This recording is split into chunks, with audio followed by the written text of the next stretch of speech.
Alright, let's dive back into the electrifying saga of Mick Jones and Lou Gramm, the two forces behind Foreigner whose epic highs and crushing lows shaped one of rock's most unforgettable stories. Imagine waking up to the news that Mick Jones, the mastermind guitarist, just spilled every detail about his decades-long feud with Lou Gramm, the voice that defined an era. It's the kind of revelation that stops you in your tracks, makes you put down your coffee and say, wait, what? If you're a fan of Foreigner's anthems like Cold as Ice or just crave a behind-the-scenes rock and roll drama, this is your moment. Buckle up and stick with me until the end of this video because I'm unpacking the passion, the fights, the heartbreak, and the legacy of two legends who built an empire and watched it fracture. You won't want to miss a single second of this wild ride. Picture the late 1970s. The air is thick with the sound of electric guitars, and Foreigner is riding the wave of rock stardom. Their debut album is a monster hit with songs like Feels Like the First Time and Cold as Ice, blasting from car radios and jukeboxes everywhere. The band is a juggernaut, selling out arenas, and at the center of it all are Mick Jones and Lou Gramm, Mick's the guy with the vision, writing songs and shaping the band's polished, radio-ready sound. Lou's the frontman with a voice so powerful it could bring down the house. Together, they're unstoppable, churning out hits like Hot-Blooded and Double Vision that become the soundtrack of a generation. But here's the kicker: while the crowds are screaming their names, behind the curtain things are starting to unravel. Think about what it's like to work closely with someone on something you both love, but you see it in totally different ways. That's Mick and Lou in a nutshell. Mick was the perfectionist, the guy who'd spend hours, sometimes days, fine-tuning a single guitar riff or lyric. He wanted every song to be a masterpiece, every note just right. Lou, though, was all about the moment. He'd step up to the mic and let his emotions take over, delivering performances that were raw, real, and full of soul. For him, music wasn't about overanalyzing, it was about feeling it in your bones. These two approaches were like oil and water, and when you mix them, you get sparks. Big ones. In the beginning, those sparks were a good thing.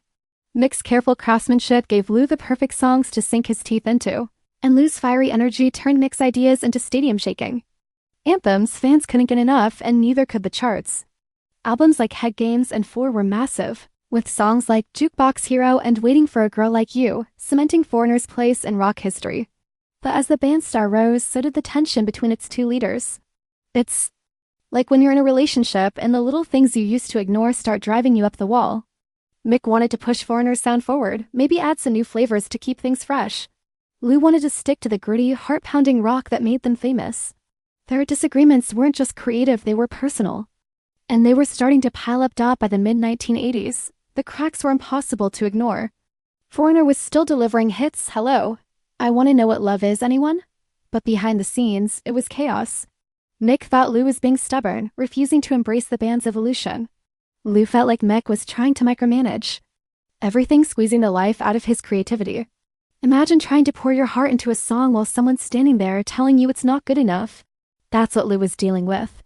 Their arguments got heated, sometimes spilling over into shouting matches in the studio. The rest of the band must have felt like kids caught between fighting parents, just trying to keep the peace. But there was no peace to be found. Things hit a breaking point in 1990. After years of grinding it out, Lou Gramm had had enough. He walked away from Foreigner, leaving fans stunned and the band in disarray. This wasn't just a band member quitting it. It was like half the soul of Foreigner vanishing overnight. For Lou, it was a leap into the unknown. He wasn't just leaving a band. He was leaving behind the machine that had made him a star. He wanted to prove he could stand on his own, that his voice didn't need Mick's songs to shine. And for a minute, it looked like he might pull it off. His 1987 solo album, Ready or Not, was a solid start, with Midnight Blue climbing the charts and showing the world he still had it. But going solo isn't a walk in the park, especially when you're tied to a legacy as big as Foreigner's. Picture Lou on stage pouring his heart into his new songs, only to see fans looking restless, waiting for Urgent or Hot-Blooded. It's tough to break free when everyone's expecting the old hits. The pressure started to build, and it wasn't just about music. Fame is a double-edged sword, and Lou was feeling the sharp side. The endless tours, the constant demand to be larger than life, it wears you down. By the early 1990s, Lou was struggling with more than just his career. He started getting headaches, feeling exhausted all the time. He figured it was just the grind, but in 1997 he got news that turned his world upside down: a brain tumor. Yeah, you heard that right. The man whose voice defined rock and roll was staring down a life or death fight. The tumor was benign, but that didn't make it any less terrifying. Surgery was the only option, and recovery was a nightmare. The medications Lou had to take caused his weight to balloon, and his voice, his greatest weapon, wasn't the same. Imagine being known for something as incredible as your voice, and then worrying you might never sing again. It's the kind of fear that cuts deep. Lou pushed through because that's who he was, a fighter. He got back to music eventually. But the experience changed him. The guy who once owned the stage with swagger and power was now carrying scars, both physical and emotional. He'd faced his mortality and come out the other side, but it wasn't without a cost. Now, let's jump to 1992, because this is where the story gets really juicy. After years apart, Lou Gramm and Mick Jones decided to give it another shot. Fans were over the moon, picturing the glory days of Foreigner roaring back to life. Imagine the excitement. Lou's voice, Mick's guitar, back together, ready to take on the world. They hit the stage, cranking out classics like Double Vision, and for a moment it felt like nothing had changed. The crowds were electric, singing along to every word. But here's the real story behind the scenes. It was a different vibe. The reunion wasn't a fairy tale comeback. It was more like two old friends trying to pretend the past never happened. The truth? Those old wounds were still there, just waiting to reopen. Mick and Lou might have been sharing a spotlight, but they weren't sharing a vision. Lou wanted Foreigner to stay true to its roots, raw, emotional rock that hit you right in the chest. Mick, ever the innovator, wanted to experiment, maybe bring in some new sounds to keep the band relevant. Every song they worked on turned into a battleground.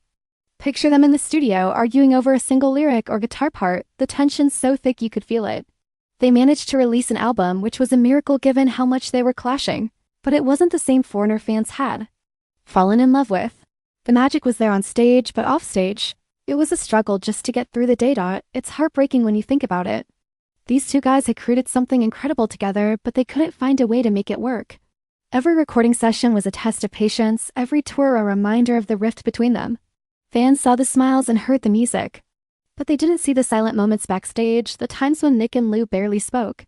It's like putting on a show for the world while knowing deep down that things are falling apart. They tried, they really did, but some things are too broken to fix. By 2003, it was over. Lou walked away from Foreigner for good, and this time there was no looking back. For Lou, leaving was both a relief and a loss. He was free from the constant battles with Mick, but he was also saying goodbye to a huge part of his life. He chose a quieter path, performing solo now and then, but stepping back from the craziness of rock stardom. It was about finding peace after years of chaos on stage, in the studio, and in his personal life. Mick, on the other hand, kept Foreigner alive, bringing in new members and hitting the road. He was determined to keep the band's legacy going. But let's be honest, without Lou's voice, it wasn't the same. Fans still showed up, but there was always that lingering feeling that something was missing. As you're watching this, maybe you're thinking about your own favorite bands, wondering what stories are hiding behind their songs. That's what makes tales like this so gripping. They show us the human side of the music we love. Lou and Mick gave us a legacy that'll live forever, but they paid a price for it. Their reunion in 1992 wasn't the triumphant comeback fans hoped for. It was a fleeting moment, a chance to relive the magic before the weight of their differences pulled them apart again. It's a story of triumph, tragedy, and the messy, beautiful reality of chasing a dream. If you're as hooked on this rock and roll drama as I am, don't let the story end here. Smash that like button and share this video with your friends who love a good music tale, and hit subscribe so you never miss a deep dive like this. Drop a comment below. What's your favorite Foreigner song, or how do you feel about Lou and Mick's epic feud? Let's keep the conversation rocking. Thanks for sticking with me through this wild journey. See you in the next.